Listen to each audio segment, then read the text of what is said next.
Good morning, everyone. We'll get started in just a moment.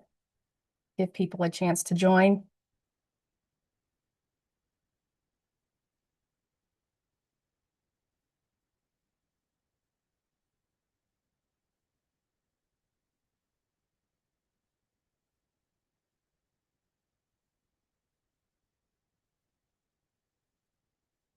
Glad to see the chat's working. Good morning, everybody.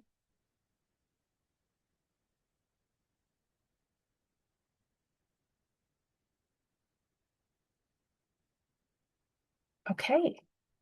Welcome to the Kentucky Harm Reduction and Recovery Community of Practice webinar series presented by Voices of Hope and the University of Kentucky Harm Reduction Hub.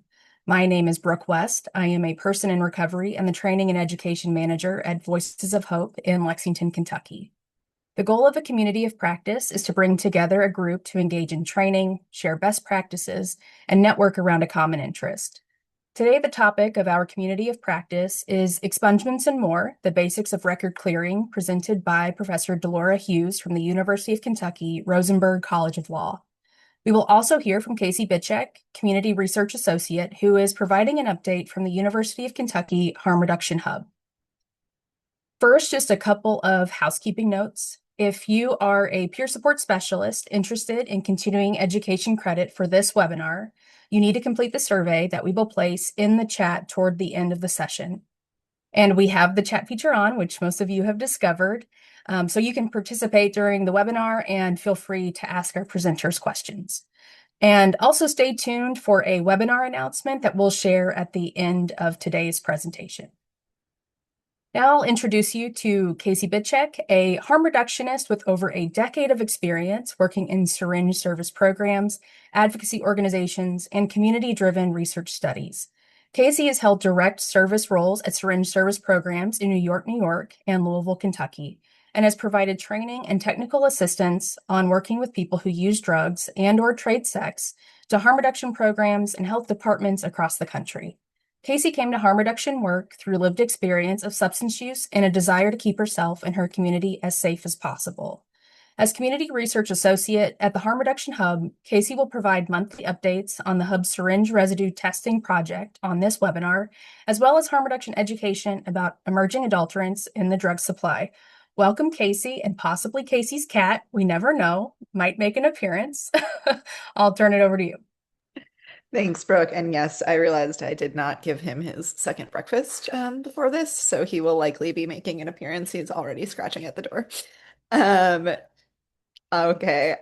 Hi, everyone. I'm so excited to be here with you today to give you our monthly hub update. Let me just get started.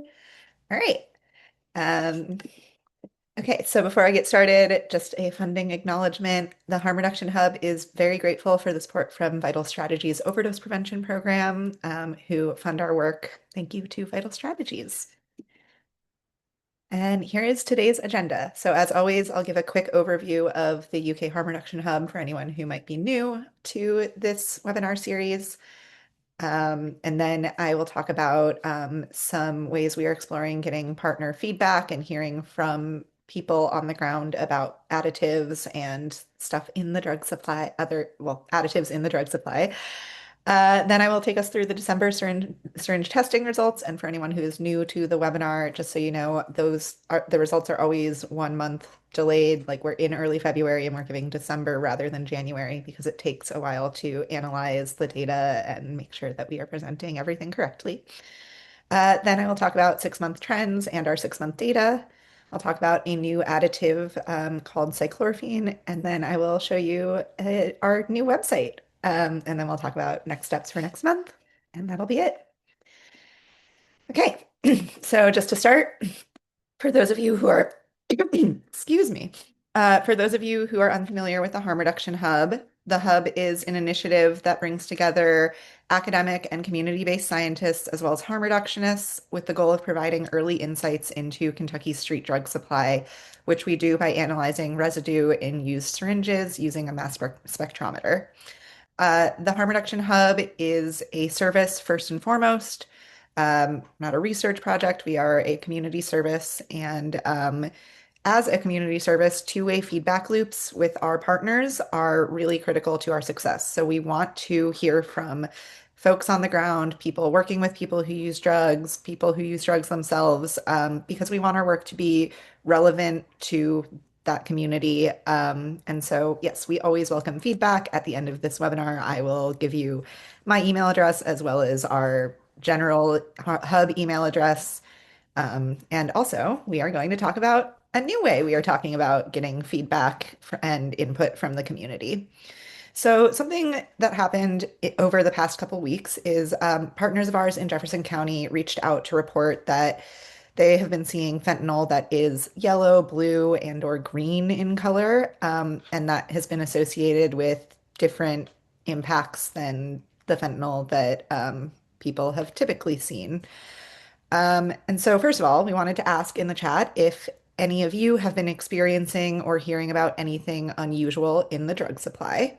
Please feel free to drop it in the chat. Those of you who have been on the webinar before know that I can't always see the chat when I'm presenting, but folks will chime in. Brooke and Amanda will let me know if there is anything in the chat coming up to highlight.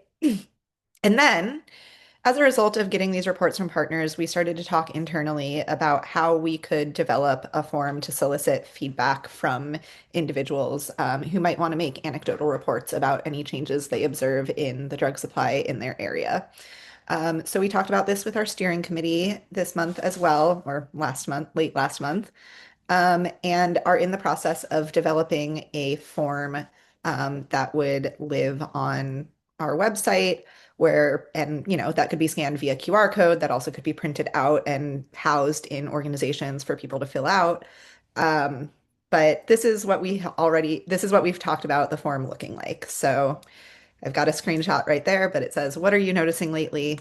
The drug supply can change rapidly. Share what you're experiencing. Sharing what you're experiencing can help others stay safer. Let us know if you've experienced or heard about substances with an unusual taste, smell, or color, unexpected strength or or effects, overdoses or close calls, or changes in withdrawal symptoms." Anonymous, no names, no judgment. So our question is, would a form like this be helpful? And also, would you all um, make any changes or additions to the questions that we've already thought to ask?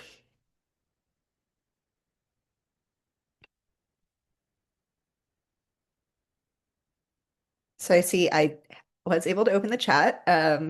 Please, again, feel free uh, to drop your answers in the chat if you have any thoughts about this.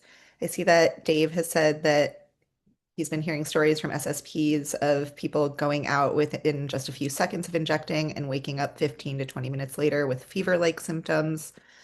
Has anyone else been hearing about that or anything else unusual in the drug supply?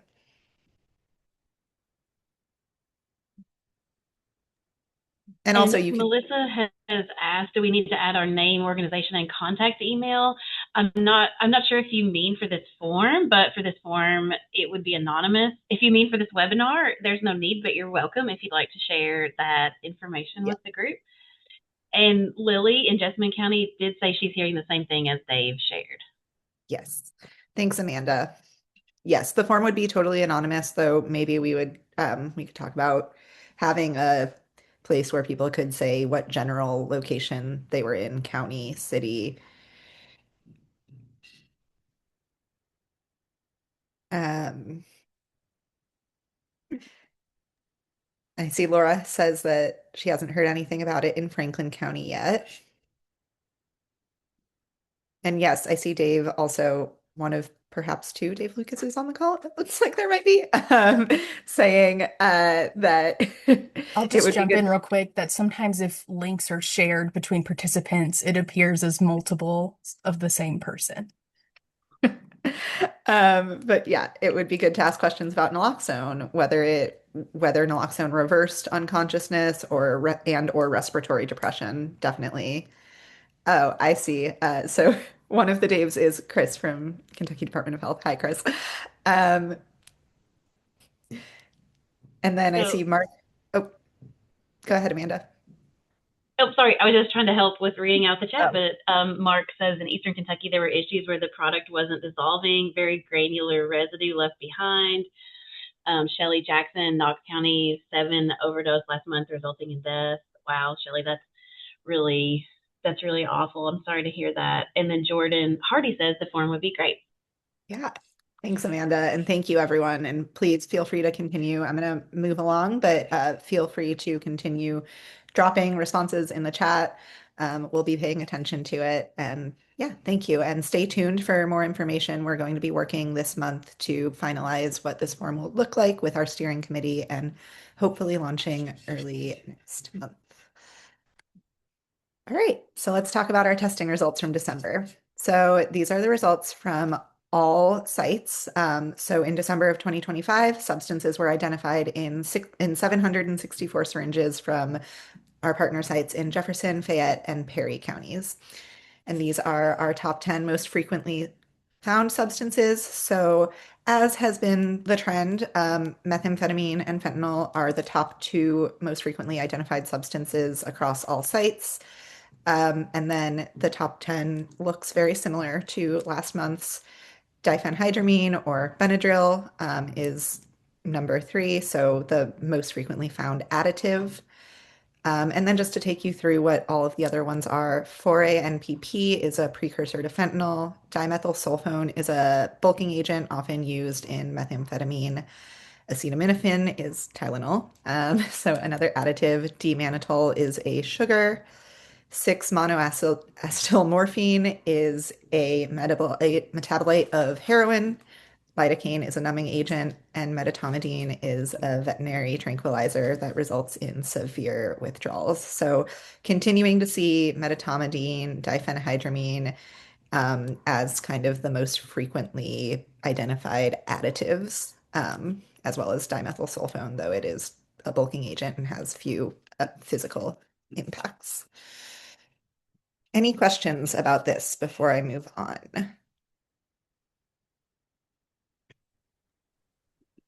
Looks like you're good. Great. All right, and so now I will get into our county level breakdowns. So starting with Fayette County, substances were present in 160 syringes tested from Fayette County in December, and the top 3 substances are the same as the top 3 substances identified across all sites: methamphetamine, fentanyl, and diphenhydramine or Benadryl. As has been the case over the past couple months, cocaine continues to be in the top 10 substances identified in Fayette County. And, we said last month that from October to November, there was a pretty significant drop in the amount of cocaine we were seeing, and that we couldn't at that point identify whether it was a trend or what was going on there.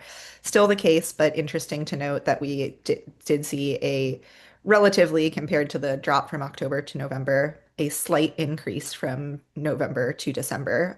Cocaine was present in 28% of the syringes that were tested.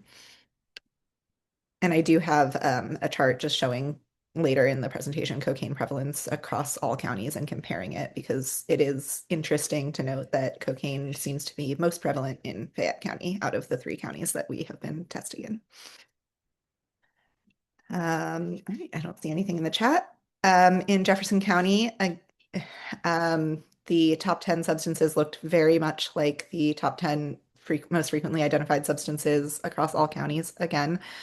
In December, our substances were present in 494 syringes tested from Jefferson County. And as has, again, been the case most often, methamphetamine and fentanyl were the most frequently identified substances in Jefferson County.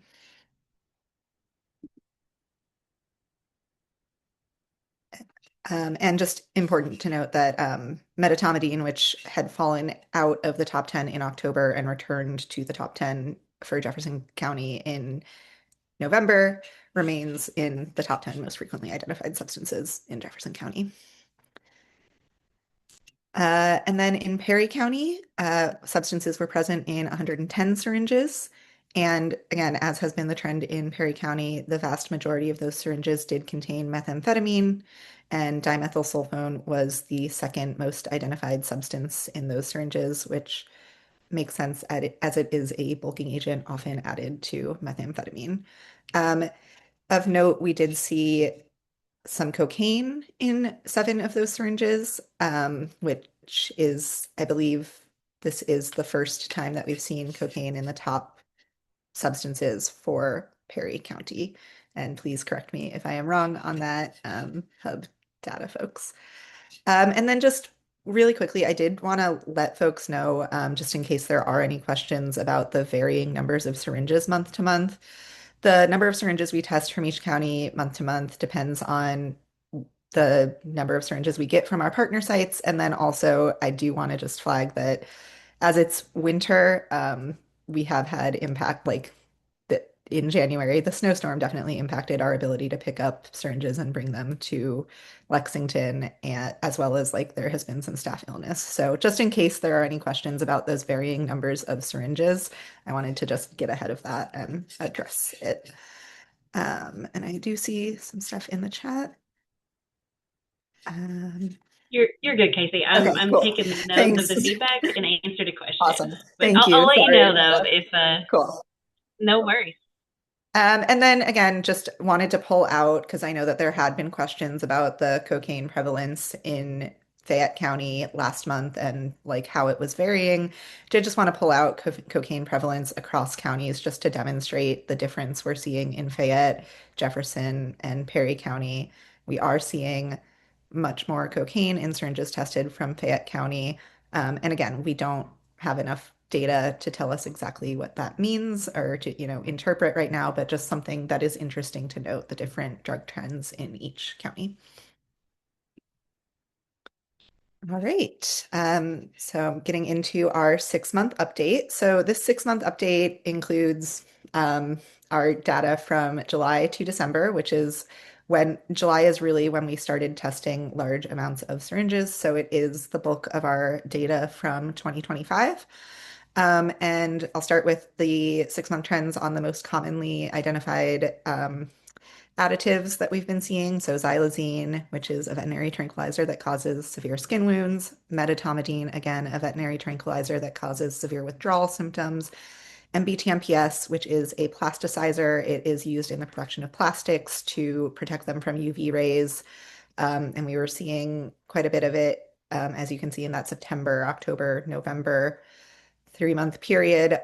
We are not sure how or why BTMPS is getting into the drug supply, but and we aren't sure exactly how it impacts human health, but it has had negative health or consequences in animals. So important to note and continue to talk about as we are seeing it.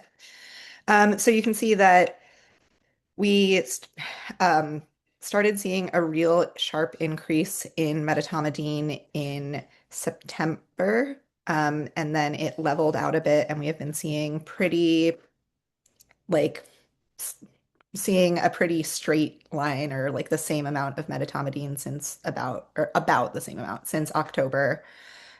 We saw a sharp increase in xylazine in October, and then we have seen less xylazine over the next 2 months, so November and December. And then again, BTMPS we saw increasing amounts of in September, October, and then slight decrease in November and a pretty sharp decrease into December. Any questions from the chat before I move on? No. Cool. All right. And then 6-month trends in terms of the 3 most common drugs that we see or, substances that we assume that people are taking intentionally. So as you can see, fentanyl's presence has remained fairly steady over the 6 months. We did see an increase between August and September, but in general, it stayed between that like 40 and 50% of syringes tested overall. Methamphetamine we saw has usually remained between like high 50 to mid 60%, though we did see a decrease in November and then an increase into December. And then cocaine, we saw an increase in October, which is when we started testing a, a large amount of syringes from Fayette County, and we saw again a decrease in November, likely due to that decrease in Fayette County, but it stayed relatively steady from November to December. Any questions? Sorry, I should just stop asking and let Amanda let me know if there are any questions. You're good, Casey. Cool. All right. So that is our 6-month data update. And then we did want to give you an update on an additive that we found in January from just one syringe tested in from Fayette County. This additive is called cyclorophene, or N-propion nitrile cyclorophene. Really, it is just more commonly referred to as cyclorophene. It is, to our knowledge, this is the first detection of cyclorophene in Kentucky. And again, that's to our knowledge, doesn't mean that it isn't out there in counties that we're not testing syringes from or in syringes that weren't tested. But to our knowledge, it was the first detection in Kentucky. Cyclorophene is a synthetic opioid, which means that it is entirely man-made. Other examples of synthetic opioids include fentanyl and any fentanyl analogs, tramadol, methadone, and nitazenes. And of these, cyclorophene is most similar in structure to nitazenes, which we have identified in syringes previously and have been associated with an increase in overdoses themselves. Cyclorophene was first identified in the U.S. drug supply in August of 2024 by the Center for Forensic Science Research and Education. And after we identified it in a syringe that we had tested, we started Googling it and found that it had been found in the drug supply in Eastern Tennessee in November and December of 2025.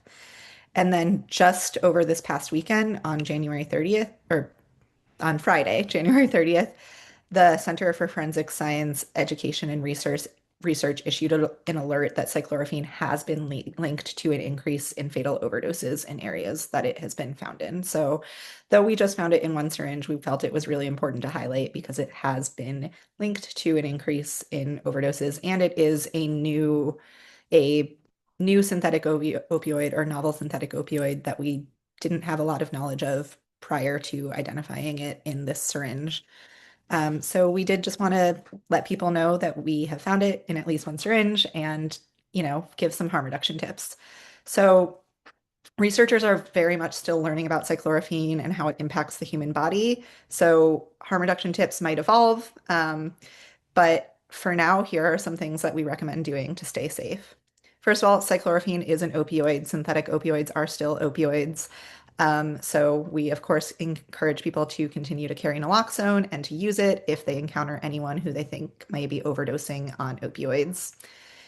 Along with that, we encourage people to learn to rescue breathe and provide rescue breaths between naloxone doses when attempting to reverse a suspected overdose. And I would add that if you don't have naloxone on your person and you see someone who isn't breathing, is unconscious, you can still administer rescue breaths without naloxone. The most important thing in an opioid overdose situation is to get the person breathing on their own again, and rescue breaths can really help with that. I think I've said this on this webinar before, but I have seen people be saved by just having rescue breaths provided to them until EMS showed up and were able to administer naloxone. So extremely important to learn to rescue breathe and get comfortable doing so. For people who are using drugs, we always recommend to start low and go slow, especially when using a new batch of drugs or buying from a new supplier. You can always use more, but once the drugs are in your system, you can't take them out. We, of course, encourage folks to use with someone they trust to give them naloxone and to rescue breathe for them if they are to overdose, or if they don't have anyone they trust to use with safely, to call a Never Use Alone hotline, and we are happy to send out all the information about Never Use Alone hotlines that we have. And then we really want to encourage people to exercise caution, even if fentanyl, xylazine, or medetomidine test strips come back negative. Cyclorphene is not a fentanyl analog, so it is likely not going to be detected by fentanyl test strips. I say likely because I haven't seen any research on it, but I would assume it likely would not be picked up by fentanyl test strips. So, just because a fentanyl test strip is negative does not mean that there isn't a powerful synthetic opioid in there, that there may not be a powerful synthetic opioid in your drug supply. And all right, so that is the bulk of my update. And the last, oh, sorry, was Amanda. Oh, I'm sorry. We did have one question, which I tried to answer in the chat, but someone is asking if cyclorphene is stronger than fentanyl, and I did the link from the Center for Forensic Science Research and Education is in the chat. I pulled out a quote where they're saying that, some data shows it might be 10 times more potent, but we would also just want to say, as Casey mentioned, this really is an emerging substance and more research is needed in this. Yeah, thanks, Amanda. And yes, we definitely will be sending out updates as we learn more. We issued an update about cyclorphene the day that we identified it. And then just yesterday, when we had seen that report that it was associated or linked with an increase in fatal overdoses, we sent out another update just letting people know, and we will continue to inform the community as we learn more.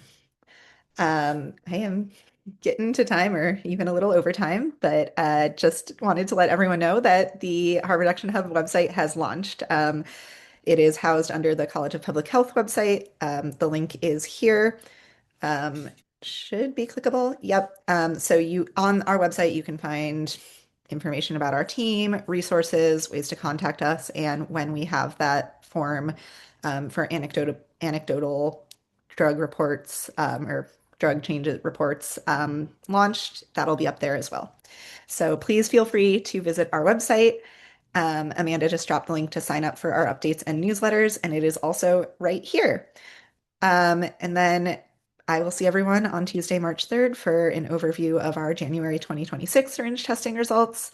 You can scan that QR code to sign up for our newsletters and alerts if you don't want to click the link Amanda dropped. And that is everything from me today. Thank you so much for your time, everyone, and have a great day and a great month. Thank you so much, Casey, and the Harm Reduction Hub for your important work. And now I will introduce Professor Hughes, who will present the basics of the expungement process in Kentucky. Professor D'lorah Hughes is the H. Wendell Cherry Associate Clinical Professor of Law at the University of Kentucky Rosenberg College of Law and serves as the Director of Legal Clinics and Externships. She has directed and taught clinics in the areas of juvenile law, criminal law, and health law, and she developed a post-conviction clinic in response to the U.S. Supreme Court decision in Miller versus Alabama, Jackson versus Hobbs, which held that mandatory life without parole sentences for all children 17 or younger convicted of homicide are unconstitutional. Professor Hughes received her JD from Duke University Law School and her BA in liberal arts with a concentration in sociology from California State University, Long Beach. A first-generation college student and lawyer, she previously practiced law as a deputy public defender for the Orange County Public Defender's Office in California and as a staff attorney at the AIDS Legal Assistance Project at the Law Foundation of Silicon Valley. Additionally, she served as a judicial clerk in the U.S. District Court for the Southern District of Texas. Thank you so much, Professor Hughes, for joining us today. I'm just so excited for this. I'll turn it over to you. Hey, well, thanks y'all for having me. Thrilled to be here. We have officially exited the science portion of our call webinar today. There will be no numbers or charts or graphs for the most part, and I'm sure there is a lawyer joke in there somewhere. But what I'm hoping to cover today is give you the basics of expungement. And probably a little bit more than you want to know, but really also want to make sure that we make some time and some space for whatever legal questions are coming up with in the community and that you're hearing, and hopefully give you some resources for where to get those questions answered if I can't do that today, or for when you need further resources. So I am going to make a valiant effort to share my screen for you. I guess first I'll ask just to put in the chat, if I could get an indication while I'm doing this, how many of you are being asked questions about expungement or have some experience in this space?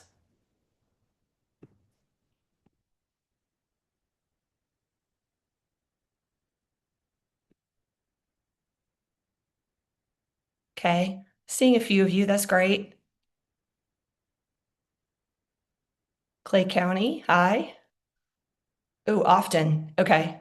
Okay, so a lot of you, so great. And I guess I'm wondering, we'll follow up that question a little bit before we get too deep into it, which is, do you feel like you have access to good resources or answers to the questions that you're getting?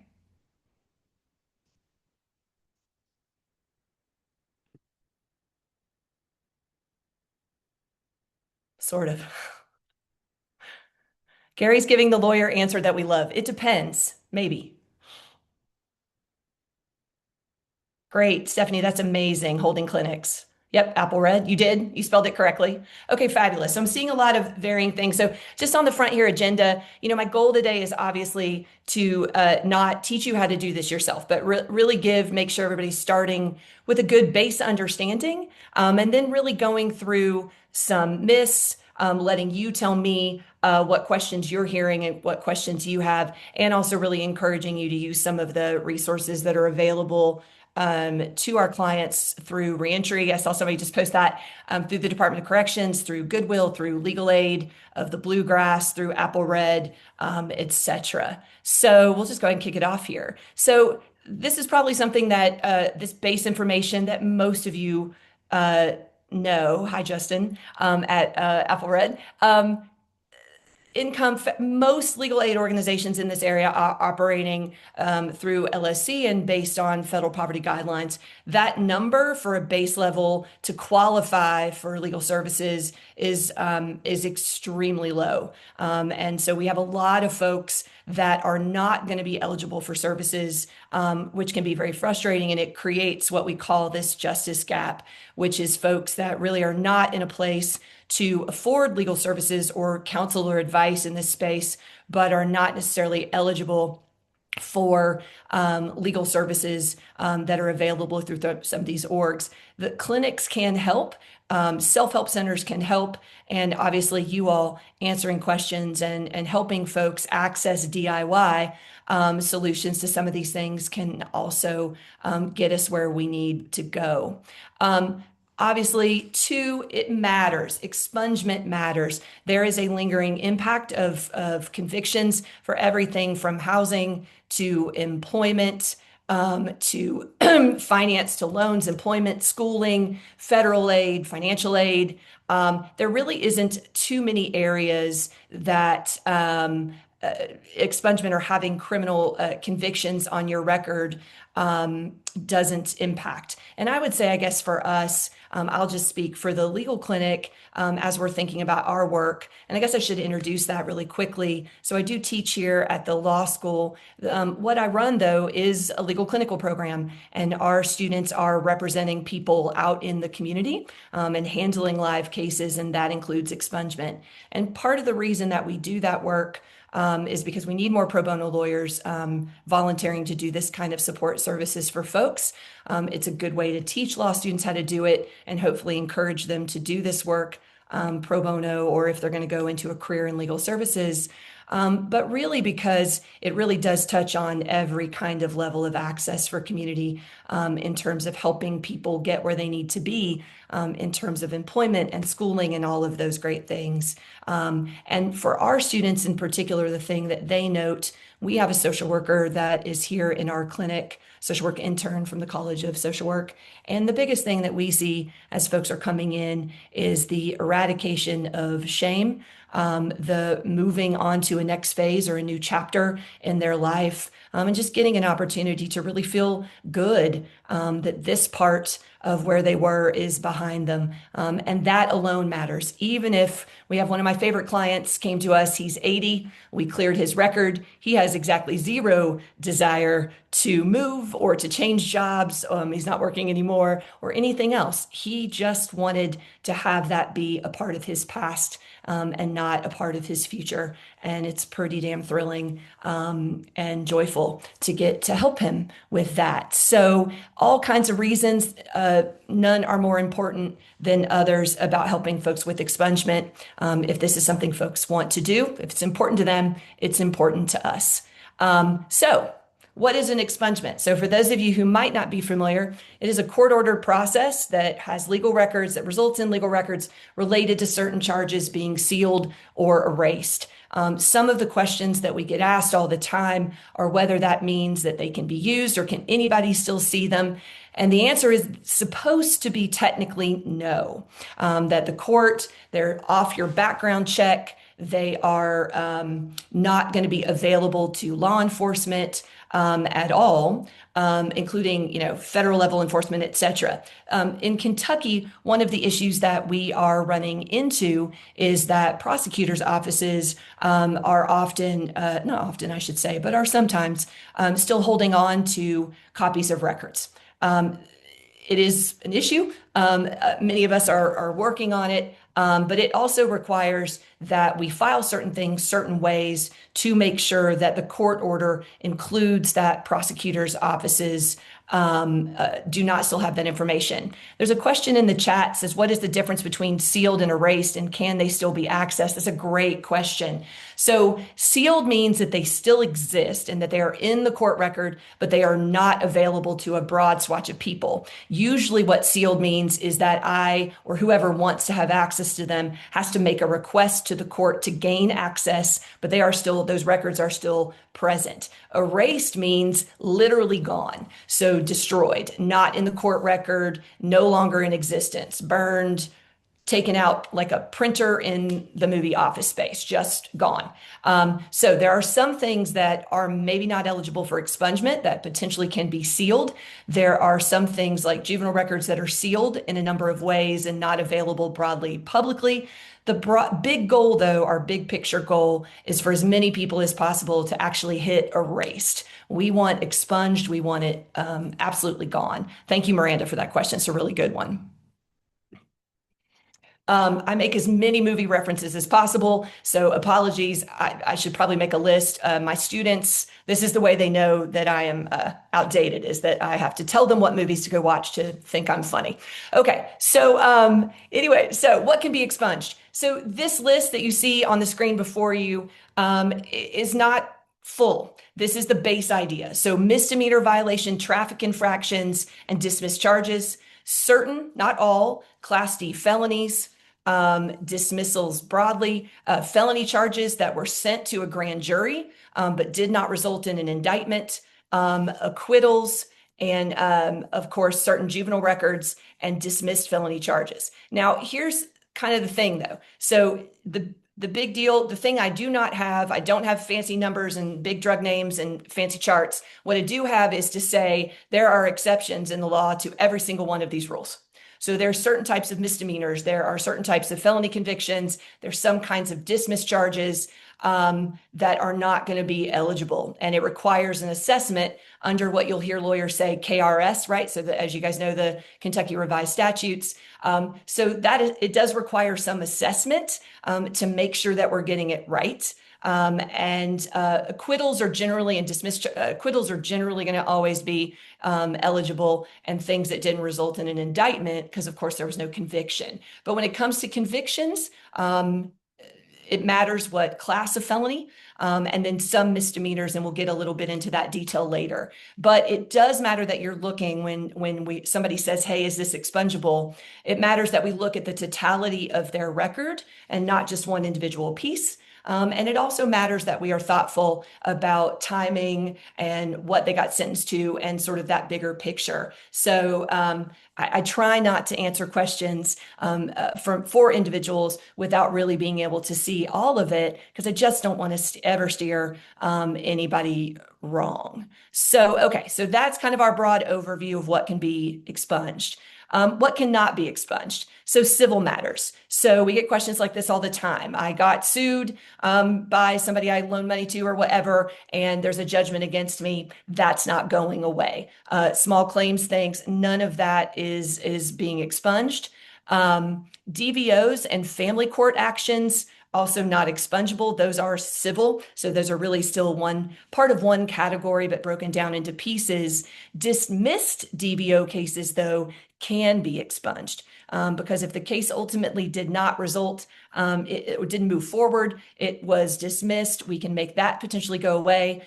There is not really anything we're going to be able to do about federal convictions or anything at the federal front. There's generally not expungements at that level, and we are certainly not going to be able to do that here in state court in Kentucky. I see a question in the chat. What if a case is in deferment? Do those need to be expunged? Deferment. Veronica, if you wouldn't mind adding in the chat, can you give me an example or tell me what you mean? I don't generally use the word deferment. Yeah, we're going to get there, Philip, in a second. We're going to get to pardons, so hold that thought. And I'm going to move us along for a second just to talk about the overall process, and I'll come back to Veronica's question. So generally speaking, this is your process. So there's going to be a petition filed. There may be a hearing, there may not. Some of that is going to vary by county. Some of that is actually going to depend on the type of charge. Prosecutors do have the option to object in some cases, and they may, and in other cases they don't or don't respond at all. There is no guarantee. Even if the law says that this is generally expungible, the court has the option and the discretion to not do it. Now, some of the laws say shall, and obviously we fight back on that. But then there are times where they have discretion, particularly in the felony space. And then if the judge grants expungement, agencies have 60 days in order to seal. I'm actually gonna, just wanted to see what was next real quick to double check. I want to spend a little more time here. Okay. Oh, Melissa's got deferment is maybe held in abeyance on the condition of no new charges. Oh, okay, great. So if what you are talking about, let me go back for a second. If we are talking about cases that are still pending, the answer is no. Things that are still pending are never going to be able to be expunged. If they are open, they are not expungible. And we'll get to why here in a second. But the big deal is because it's not just a case being done, it is a case actually being completed and then a certain amount of time passing. Drug court cases, veteran court cases, etc., same thing. Until they are fully completed, and then we look at the outcome of the case is how we determine whether or not the case is eligible. So if, for example, I got a, drug possession case and I get sent to drug court or to veterans court, if the deal is I got to hold on for a certain amount of time, and at the end of that time, my case is going to be dismissed, then absolutely yes. Once we hit that dismissal, then can move on to the expungement process. But while I'm in that holding pattern, there won't be an eligibility for expungement. So I hope that gets that. So diversion is the word that we're often using here in Fayette County, is that language. So same thing for diversion. If it gets diverted, if things are on hold, you've got to wait till a case is fully completed. Okay, so back to our overview for a second. So I want to talk a little bit about the steps before we get to the petition. So the very first thing that's generally going to happen is that clients are going to need, or folks are going to need to request what is called a COE. And we're going to hit that in a minute, but that is a form that's going to give them the background check, see all the cases, see all the stuff to see what's eligible before we hit that petition stage. And then there are some review places in the middle. The big thing I want to emphasize while we're at this overview, everybody asks about timing. So even if we hit the place where a judge grants an expungement, it is still going to be many months potentially. They've got 60 days to seal or to erase or whatever, but it doesn't always go that fast. Because as you guys know, we're not just talking about the court system, we're talking about city level law enforcement, county level law enforcement, state level law enforcement, and ain't nobody acting quickly. So sometimes we have to go back and check. So unfortunately, we do have to make sure that people understand the day that you get that fabulous expungement court order, do not walk out the door and go apply for jobs because your record is not yet clear. So we really want to give people some time frame. Speaking of time frame, in the overview, from the day I request the certificate of eligibility, right now it is taking the Kentucky State Police about 5 months to get those back to me. So let's say I request one for one of you today. 5 months, I get it back, right? 30 days I have from the day I get it in order to file the petitions. So now we're at 6 months. Depending on the nature of those cases, how fast things are going in each county, it is more than likely going to be at least another probably 2 to 3 to 4 months before we get all of those orders back or get hearing dates from courts. For felonies, the attorney, Commonwealth attorney or the county attorney has the ability to object or reply. They get between 90 and 120 days to do that. So that's 3 months to 4 months. So again, reminder, 5 months to get the COE, 1 month for me to fill in all the paperwork and submit it, 90 to 120 days so that's 3 or 4 more months, potentially for, if there are serious cases, for the prosecutor to respond, and then however long it takes the court. So we very well could end up from the starting date I request the COE to start this process to the end date looking really like a year. So I say that, A, to set reasonable expectations for folks about how long this can take and how frustrating that can be, but to also tell you that the reason we really want to get that COE, file all of those petitions and meet that deadline is because starting over sucks. It is not fun to tell somebody you missed your deadlines and now we got to go back and begin again, particularly when you're looking at 3 to 5 months minimum just to start anew. So yes, do I see a couple of questions? PowerPoint, all material. I'm going to throw a few things up. Amanda put that in the chat. So thank you, Amanda, for that. So yes, available and also available for questions after too. All right, so that's our overview. That's our timeline. And then also, again, we want to make sure that, let's say it's 10 months from the start, everything's done, everything has been ordered expunged. It's going to take a couple of months, 2 to 3 at least, to get all of that stuff out of everybody's system, literally out of their system, before clients are really free to start applying for jobs or doing whatever and feeling comfortable that there's a background check.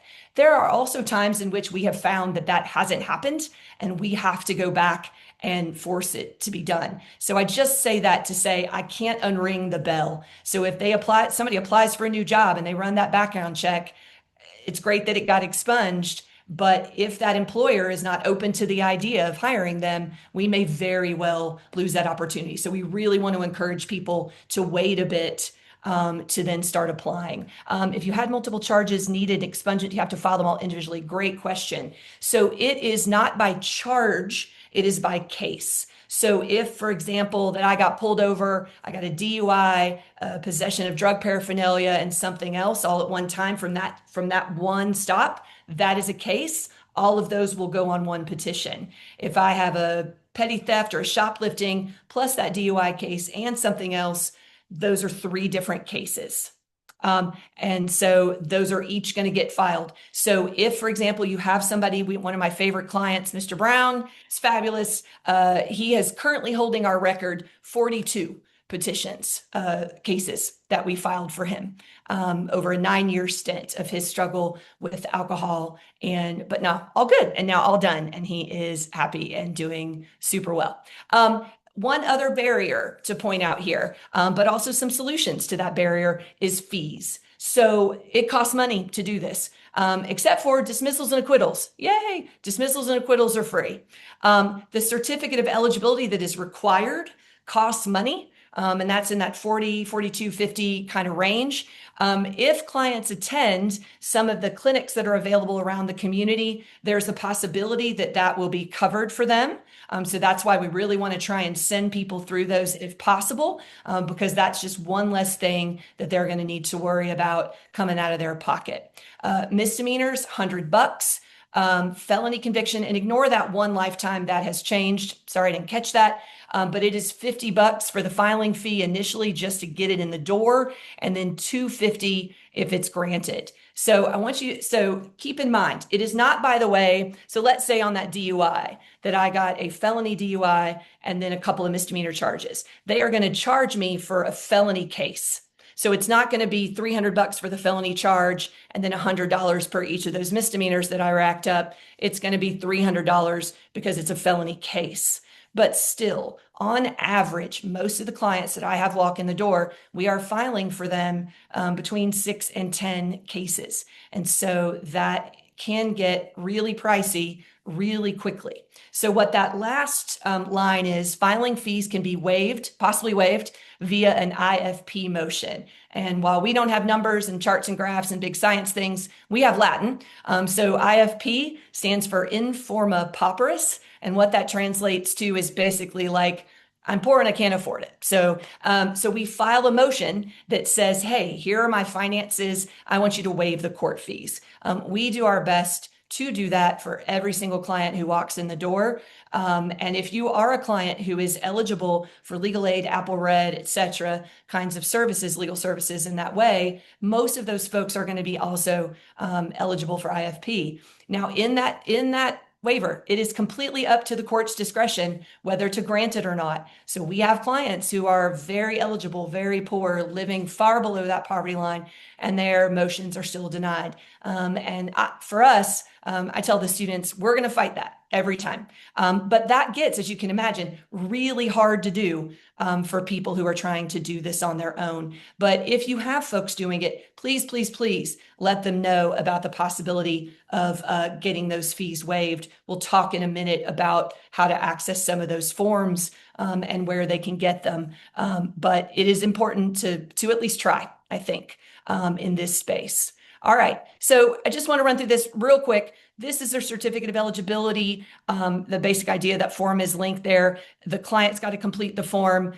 You can order it for people on their own if you are eligible to do that. The website will tell you whether you are or you're not, and the money is required to be paid at the time of request or of submission. So people can order this on their own. Just let people know, though, that when they get this form back, they will have 30 days, and it's 30 calendar days only to use it. Otherwise, that 42 something bucks is wasted. It's going to list, it's got 3 parts to it. So people sometimes freak out when they get it back, and there's a couple of cover pages, and then there's just 60 pages of what looks like gobbledygook wingdings to folks who are not familiar or not in the law or used to criminal records. But there's 3 parts, and that's going to be the certification notice itself, the background record, which comes from CourtNet, and then the criminal history report. These things are not authority, though. So just because somebody gets a notice back that says all these things are eligible, that doesn't hold the court or hold anybody to that. So they're not law. They are merely guidance, required guidance. And Justin, we're going to get to the fees later. I've got some options later in the slides. Thank you for that, to talk about some other ways that these things, including Medicaid, Medicare, that might cover them. All right, this is what a COE looks like, minus the pretty colors. The colors are for a training that we do through Legal Aid of the Bluegrass for pro bono lawyers to talk about what each of those things are. But this is generally what this is going to look like. And this is not a real one. This is, but it gives you the basic idea. So that report date in the center there at the top is the date of the report. And that is the date where we start calculating our 30 days. And you can see here, there's a charge, a case number, the county, and then whether it is eligible or not. You want to make sure that obviously your clients or people you're working with or working on behalf of or for yourself are, when they make these requests, that they are giving accurate information. So their full name, also listing out any AKAs, so other names that they have gone by, their accurate date of birth, their correct social security number, and then that request ID is internal. But making sure that they list any information out and list it correctly. Otherwise, this report is not necessarily going to return all of the information about their background. Okay, so just, I'm not going to do the super detail on every single section of the law because I don't want to give you advice on how to give legal advice unless you are lawyers. But broadly speaking, the things that hold people up are that that past things are not eligible, even if they are on their own eligible. They are not going to get through expungement if somebody's got a case pending now. So even if you have a case from 20 years ago that under the rules looks like it is eligible, if you have something pending with the court right now, misdemeanors or felonies, it's not going to be eligible until that case is resolved. The second biggest thing that holds people up is convictions. You have to wait 5 years. And that is not 5 years from the date that they got convicted. It is 5 years from the completion of their sentence. Now, if the conviction said, hey, you've got credit for time served, you did everything you're supposed to do, we're not putting you on probation, then those two dates are going to be the same. But if you got convicted and you didn't get any jail time, but you got 3 years of probation and to pay some fines and fees and maybe make restitution, those 5 years don't begin counting until you have done all of those things. It gets a little complicated sometimes to figure out when that 5 years begins and when it ends, particularly for folks. And this is a space in which I have had many battles, especially for folks who have gone through drug court or veterans court or some kind of other diversion program, because some of that information gets lost in the midst of all of the different courts. So when somebody finishes their drug court stint, that case goes back actually to the court of original sentencing or original jurisdiction, and that court has to close it out. Sometimes that doesn't happen. Sometimes it happens, but it happens late. So we really want to be thoughtful and look into and dig to make sure that if we get a certificate of eligibility that says no because enough time hasn't passed, that we really deep dive into these cases to make sure that those dates are right. This is a human system built on a whole bunch of people that with absolutely no malice or malintent, or maybe some people with some malice and malintent, but broadly speaking, hopefully nobody with malice or malintent may make errors. And that's errors entering things into the system, errors transposing dates, or just not giving information. So it is worth the triple check before we tell somebody that something is not eligible. No sex offenses, no crimes against a child. Now, you've got to actually, for crimes against children, look into actually what are we actually talking about that is actually a crime against a child. So we had a client just last semester, for example, who was like 21 and he bought beer for a 17-year-old or an 18-year-old or just turned 18-year-old. And that offense is listed in a way that makes it look like it is a crime against a child. That is not what we generally mean. Now, I expected a fight. We didn't get one. Case gone, no problem. But in another county with another prosecutor or with another judge, that may go differently. So again, spaces in which some of this stuff looks like it'd be very simple on its face, but can often become very complicated and requires kind of a deep dive into the rule. Enhancement. So things like, and this is so stupid, but things like insurance, not having insurance, are often can be elevated. The punishments can be elevated if you do it more than once. So a first offense is, $100. The second offense is $200 and some jail, on and on. DUIs work that way. Domestic violence can work that way. Those cases have an extended time frame for eligibility. And if there is enhancement, DUI is the example here on the chart, it's 10 years from the completion of the sentence. So those are not eligible until you have done everything you are supposed to do. Everything is wrapped up. You've gotten no new cases in the last 5 years, but it has been 10 years since that time. That is so very frustrating to so many people who are in recovery. And so I know that can be really hard, but we really wanted, like I said, do the math to double check and make sure that we are getting those dates right for folks.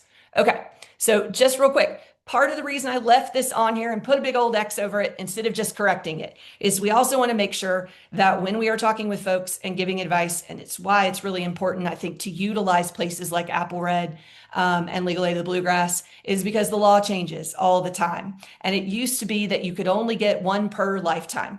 Now you can have multiple felonies expunged, which is wonderful. But some of those rumors and myths and whatever still are very pervasive. And we never, ever, never, ever want to discourage anybody until we absolutely have to, or tell them no until we absolutely have to. And when I say no in that way, or this is not eligible, I want to make sure that I am 1,000% correct.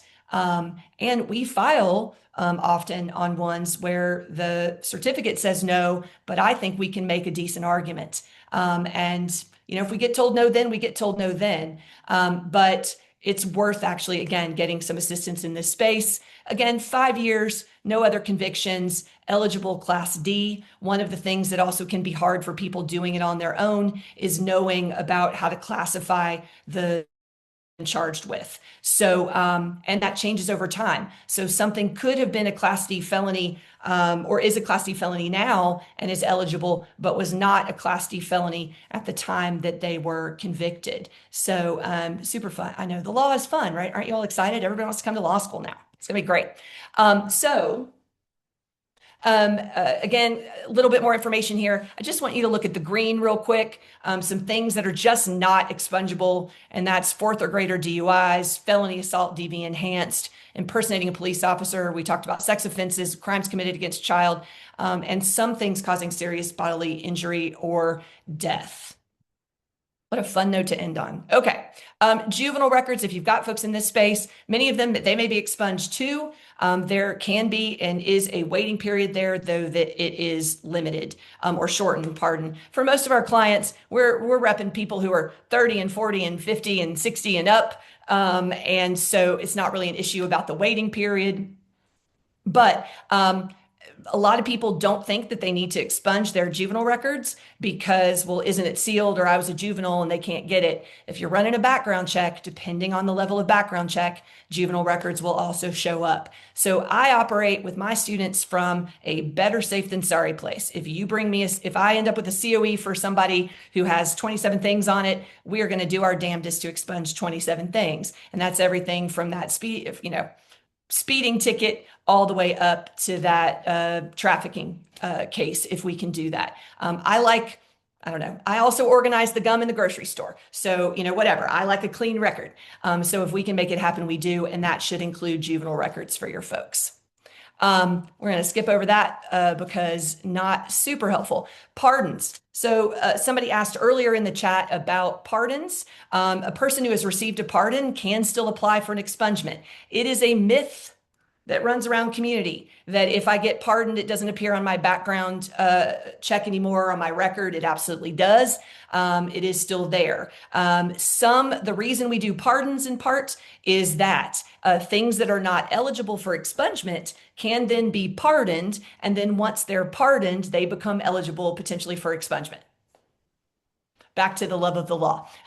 What if someone, let's just go to a question in the chat real quick. What if someone was arrested for an indictment warrant, but charges were knocked down to misdemeanor? Are they asking for what it was amended down to, or the original offense? That's such a great question. Sorry if it does make sense. It makes perfect sense. So what somebody gets arrested for a felony, and then you're welcome, Philip. But it gets amended down to a misdemeanor.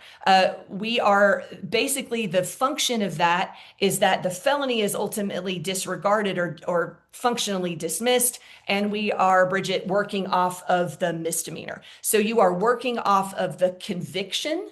So you're working off whatever charge the person got convicted for. Okay, so let's talk about impact real quick. This is what happens. Here is the glorious and a sundry process. So the order gets entered. Then the court, everybody is supposed to delete the records and make that go away. Sometimes we have to work on that with agencies. And then you have the ability, or your client has the ability, to deny the existence of any and all of it, right? Any and all of it, in answers to employment questions, housing questions, all that kind of fun, all that kind of fun stuff. So they don't have to disclose the fact of the record or the existence of it. And then if it is expunged, if they didn't have the ability to vote and there's nothing else holding them back from that, the person may then register to vote. I get asked this question all the time. I got all kinds of feelings about it. This does not expungement does not automatically in the state of Kentucky restore gun rights or access to guns. So we don't do that here at this clinic, but we will actually. I'm a member of League of Women Voters and work on restoration of voting rights issues. I'm very passionate about that. So sometimes we have to figure out other ways to get people's voting rights back if there are charges that are not eligible for expungement. But once your record is clean, once you've gotten those things expunged, you should be eligible to vote and you can go register without worrying about it. Thank you, Amanda. I didn't see that. We are the legal clinic at the University of Kentucky J. David Rosenberg College of Law. I'd like to make the request that in future, all major donations of naming are short names, like the Smith College of Law. But we are the Rosenberg College of Law legal clinic. I'll put in the chat in a minute here our contact information. Okay, so this is the base process of how that's supposed to go. I just want to take a second to say, just to remind you that delete the records thing is not automatic. It can take weeks, months, etc. So we want to give some time for that to get kind of cleared out. This I want to point out, void and seal. So even if somebody is not eligible for expungement, there is a process for a first-time possession of a controlled substance. So marijuana, synthetic drugs, or saliva conviction, that once they've completed their sentence, maybe it hasn't been 5 years, right? Maybe it's only been 2. We can void and seal it. So I can file an application. So that means, just real quick, if it's only been 2 years, it's not eligible for expungement because it hasn't been 5. So, but I can, for a first-time person, ask to void and seal. And that's going to have the functional effect of an expungement, right? But while they're waiting. Now, it's free to file, which is super great. You don't have to disclose the conviction, which is even more amazing. But the downsides, because there's always a downside, you only get one bite at this apple. So I can only do this for a first-time possession. First time. So if you have 3 of them, we can do it once. Can't do it 3 times. So this is great for clients who have a variety of things on their record, but that one misdemeanor conviction, possession that isn't eligible yet. We've done this a number of times for folks that are trying to wrap their record up or clean that record up so they can get that nursing certificate or the social work things or CNA, like whatever it might be. And this one kind of thing is holding them back. So this is an amazing resource. This is an amazing resource for folks who might not yet be eligible for expungement. And unfortunately, a lot of folks, including lawyers who work in this area, don't know about this option. And it has been really wonderful for a number of our clients. Let me check the chat. 42 really still. Oh, you're welcome. He's great. Oh my God, we couldn't get rid of that man. 42, he was so fabulous. The student wasn't as excited about the paperwork. And as a matter of fact, in one of our brochures, we have a picture that we took of all of his petitions stacked up together because the student really was waiting for her award or parade of some sort. Can a felony other with emotional distress be expunged? So, Jean, that probably puts into the space of I want to look at what KRS we were talking about before giving you an official answer. But if you want to email me or check in later, we can chat about that. I'm happy to. Cases that are past the statute of limitations. So cases that are past the statute of limitations, it's really not, you're really looking at convictions or dismissals. So if somebody filed a case and they got arrested or whatever, we're really looking at how it resolved. So something that's never made it to the court system and then ultimately you're saying can't be filed because it's past the statute isn't really relevant for purposes of expungement. We're really only talking about cases that are in the court system in some way, shape, or form.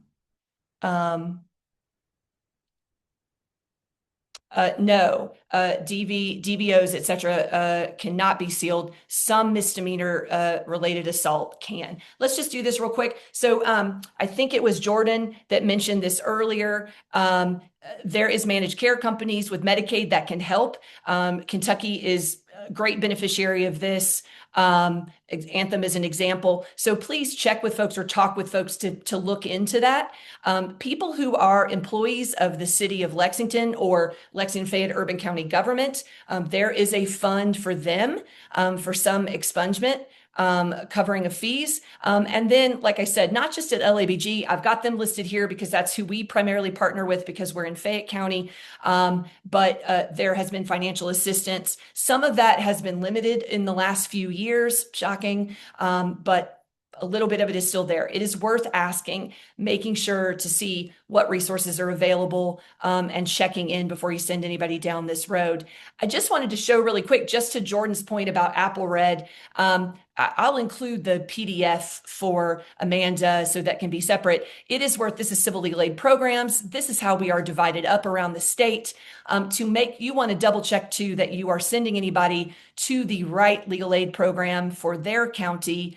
And it is the county of conviction. So if I get a COE that's got 5 counties on it, I'm not filing all of those cases in one place. We are filing them in the individual county where it happened. So the joke we make with a lot of our clients is that we appreciate some of them limiting their criminal history to 1 or 2 places that are in driving distance rather than some of our clients that have taught me where Catletsburg is and the joy of that particular drive. So, but anyway, legal aid organizations are broadly limited to doing work within their county of representation. So if you send somebody to Apple Red and it's got cases from other places, they may not be able to help with those, but they may also be able to send that person to us or to Legal Aid of the Bluegrass. So there's a lot of cooperation there, but it is something we want to be thoughtful about, which is why I threw this very convoluted thing that you can probably not see very well up there just to alert you to that. DPA has some interesting and good resources through Clean Slate clinics that they run. They've got some FAQs and some information on their website. Kentucky Justice has material and information up and available. There is also not just on the AOC, but there is, if you have clients who are in Fayette County, there is a self-help center. There's another one in Northern Kentucky. So if you just Google self-help, you may hit that. And those are spaces where clients can go in, utilize guided interviews to produce paperwork on their own, and that can then be filed with the court. One thing to note about all of this, I gotta go back one, sorry. One thing to know about all of this is that many of these forms require notary. So that's the other one kind of last barrier there besides just the forms themselves is that they need to get them notarized, which means they need to sign in front of the presence of a notary. Many legal aid organizations have, almost every one of them is going to have somebody who is a notary. I am a notary, banks, UPS stores, lots of places, but it is just one additional thing to think about. Try and find a resource that is free. But otherwise, sometimes those cost a little bit of money, usually $10 to $15 per signature. Sometimes it really just depends, but that is a thing. I'm going to, in a minute, this will be available. I'm actually going to stop the share so that I can go in here and I'm going to do a couple of things. So, the first thing is just want to please put some more questions in the chat if you have them. I'm also going to put a quick link to the AOC forms in the chat. Oh, well, I was until I did it badly. At this link, you're going to find the forms that are utilized for expungement. And these are accessible to anybody. You do not need a lawyer to file these, but they can be a little complicated. But I'll just put that link there and I'll make sure to add it to the PowerPoint before I before I send it. Okay, I see another question. If somebody had paid an expungement granted but never paid the 250 fee, is there a time frame to pay or will they need to start the process over? So it really depends on the county. So some places set a time frame, some places don't. There is, according to the code, allowable a time frame for like 18 months if you establish like a payment plan. But if you don't, sometimes they'll cut it off. So Jamie, what I would suggest would be to have them just try. Why not check in, see if it's able to be paid? If it's not, we start over. If it is, go pay it. But it's definitely better to look and check in on it rather than to give somebody a definitive answer and not and preclude them from an option that might be available just because sometimes folks are not checking in or following the rules. Can arrests that never resulted in conviction be cleared off of records? Dave, great question. The answer is technically yes. So arrests are often going to appear on that COE as a citation number, right? So they're going to have this really weird gobbledygook number that is a citation. It's going to be like 2016 AB 174 hike, right? And yes, so we can potentially clear those. Oh, actual Dave. Nice. Not Chris or the 17 other Daves that we've got. All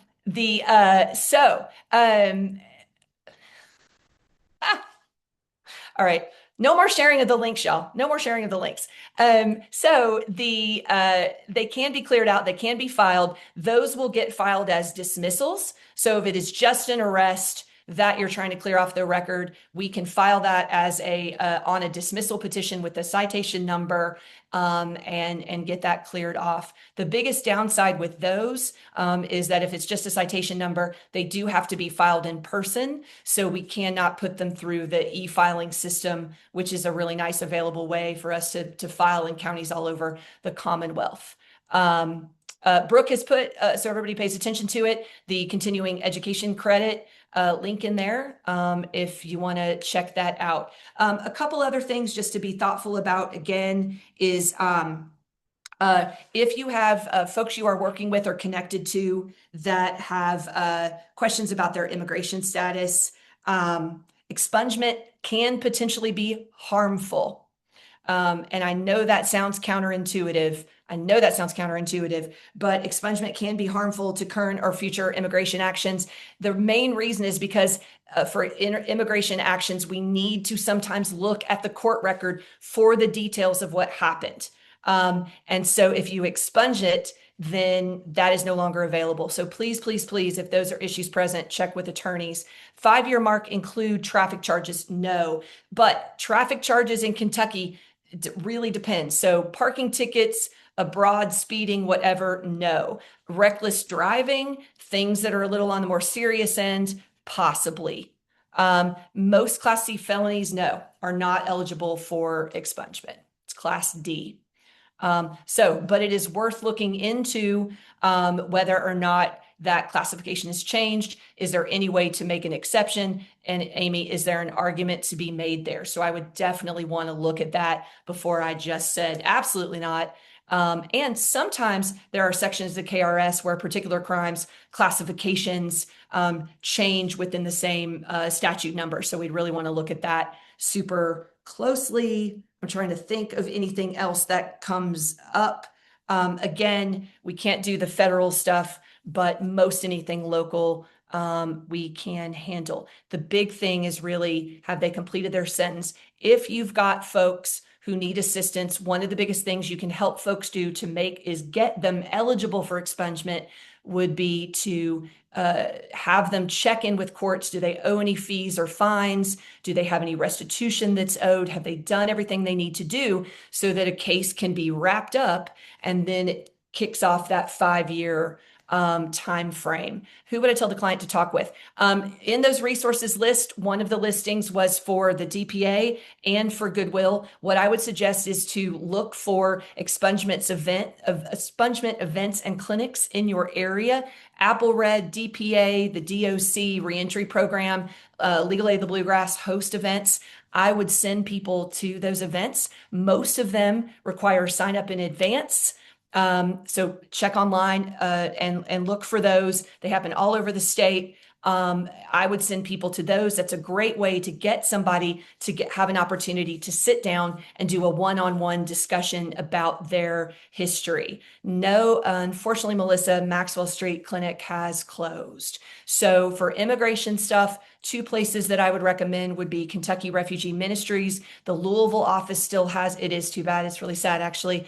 The Louisville office still has an attorney on staff, and then Neighbors Clinic here in Lexington is still kicking and going strong. But then, yeah, and then private immigration attorneys from there, many of them have, some of them have sliding scale, varying price levels, depending on what kind of questions are being asked or what's needed.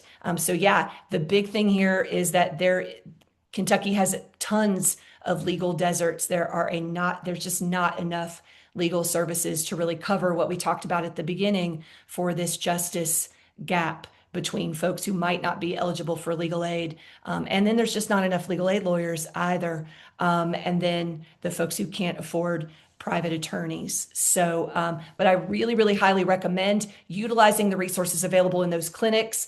This is doable for people on their own with a little bit of guidance, especially if you just have a handful of things on your record. It can be fairly straightforward. That is doable. So the self-help centers, Fayette County, for clients that you have in Fayette County, Thursdays from 11 to 2. In the basement floor of the circuit courthouse, and people can just show up, get in line, talk to a volunteer while they're there, get some base advice, and then do some basic forms. Some of those resources are also available for divorce and other areas. Carissa asks, do they allow letters to be submitted with the filing? I'm assuming, Carissa, are you referring to like letters of support from like people who know your character, that sort of thing? Yeah, so really not necessary in expungement because the only types of cases that really ask whether there's been rehabilitation, et cetera, are felonies, certain types of felony convictions, and they have space in the application for people to write what they need. I would not file letters of support with an expungement application. If there is a question or an issue in regards to rehabilitation or something we need to address with the court, as the court exercises its discretion, that's going to happen at a hearing. I would not file letters of support. Now, for pardons, that is a different issue. That requires a whole other application process, and you most definitely want to include support documentation for a pardon application. Oh, yeah, of course. I'm not sure I'm saying it right. Jenny asks, could you repeat the information regarding Thursdays? So yeah, Thursdays from 11 o'clock to 2 o'clock in Fayette County at the Circuit Courthouse.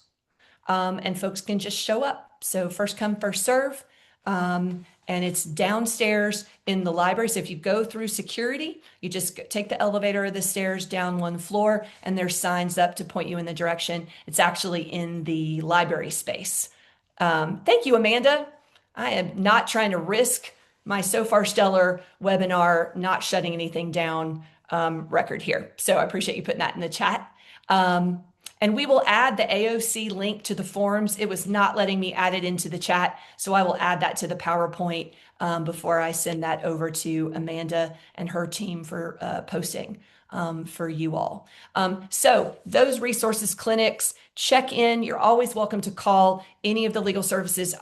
We have amazing legal services teams and offices around the state to call them and ask when their next event is. But if you Google expungement Kentucky, you will get a number of links that will point out when the next events are.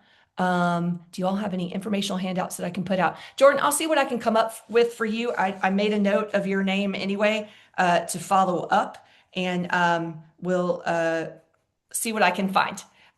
The other thing I would do is if you all have lawyers in your life, first of all, I'm sorry. I know we're a pain, but you know, whatever, love us anyway. But if you have lawyers in your life, please encourage them to sign up for continuing legal ed for them to learn how to do expungements if they don't know already. This is a great and fairly limited like fairly low on the time consuming space way to do pro bono and to really give back. So I would just really encourage folks to get the lawyers in their life to do that. Oh, and John has shared, I sent a participant to the courthouse and they were able to get a free divorce. Absolutely. So those self-help centers are really, really wonderful, and happy. They're always working on trying to expand those. And thanks, Jordan. I got your email. I appreciate that. All right. Well, we are really right at time. Some clients to Bluegrass. Yeah, please do. Please keep sending folks over. Please feel free to ask me questions or email questions. I'm happy to be available. And if you think that this was helpful or if more information or deep dives needed, I'm also happy to come and do that at any agencies or wherever, just whatever you all need. And so I guess I'll wrap up just by saying thank you so much for all of the work that you all are doing in your communities, and just for being good people, and for being here today. I really appreciate your time. Thank you so much, Professor Hughes. That was incredible. And I'm so grateful for all of the feedback in the chat, the questions. I think we have the best audience on this webinar. And yeah, thank you for your time, your expertise, and any materials you need us to post. We'll add those to our webinar archive page on our site. And it looks like you're getting lots of flowers in the chat, lots of thank yous. I was a little disappointed there weren't more movie references, so just, Sorry, yeah, I got, you consider get caught up that. in the law. It's hard to circle back. No, Next time, next time. That was really great. And I do want to make one announcement about our webinar and some changes that are happening. So we're excited to share some upcoming updates to the webinar. This webinar will continue to be presented in partnership between Voices of Hope and the University of Kentucky Harm Reduction Hub. Nothing about that collaboration is changing. What is new is that Voices of Hope is now housing its trainings under a new exciting initiative called CREW, KREW, the Kentucky Recovery Education and Work Skills Collaborative. CREW will serve as the home for educational programs developed through collaboration between Voices of Hope and academic institutions. Through this initiative, we aim to intentionally blend lived experience with academic rigor to deliver high-quality, evidence-based trainings for peer supports and others who work alongside the recovery community. As we transition some logistical elements, you can expect to receive a few notification emails, which are not the fun part of a transition like this, but just want you to be aware that if you get emails and you're not quite sure, it's us trying to do some shifts in the background. We will share this announcement again during the next month's webinar, and we plan to officially transition under this CREW umbrella for the April 7th webinar. And I put the link for the continuing education survey and certificate in the chat. I don't know if any other questions came through as I was giving that last announcement. Any other final thoughts?